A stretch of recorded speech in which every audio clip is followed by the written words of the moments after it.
Just moments ago, officials in Alabama gave an update about the riverfront dock brawl caught on video over the weekend. NBC's Sam Brock is following this for us. Sam, what more are we learning?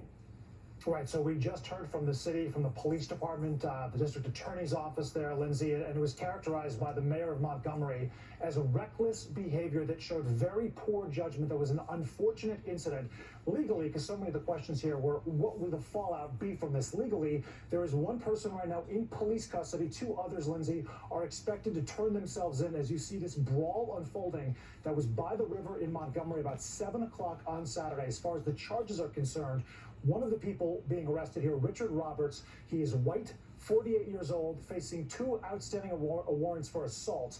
Alan Todd, 23, also for assault. Zachary Shipman, 25, also for assault. Now, police did say that they detained at one point 13 individuals and that they were all released that evening, but they are expecting more charges pending this investigation as it continues. As far as what happened, we also found out from law enforcement that the co-captain of the Harriet II, which is the riverboat that was supposed to be parked in that space of dock where the pontoon boat was instead, spent some 45 minutes on the PA system trying to reach the owners of the boat before that happened to tell them, please move your boat. We have to bring it here based on the size of the moorings, the width of the riverboat, and they didn't listen. So that he got a ride from a 16-year-old who was also described as a victim in this case, white, who took the co-captain by boat to the dock where that all unfolded. Of course, we know there were a couple hundred people on the Harriet II watching this. They took videos while it was going on. And Lindsay, one of the primary questions in all this, would there be any charges regarding racially based behavior, hate crimes, or inciting a riot even?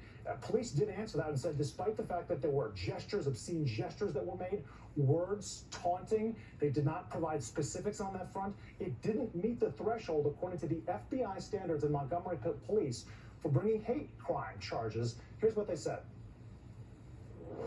We did examine if there was enough to file hate crimes charges on this case. And again, we rely heavily on advice from the FBI. We've also looked at what it takes to elevate this to a riot, inciting a riot.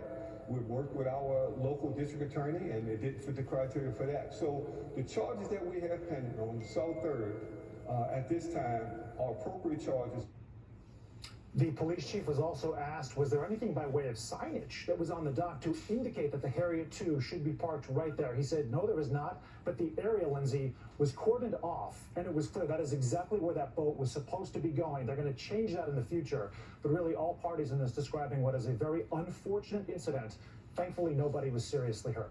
Lindsay. All right, Sam Brock, thank you for that.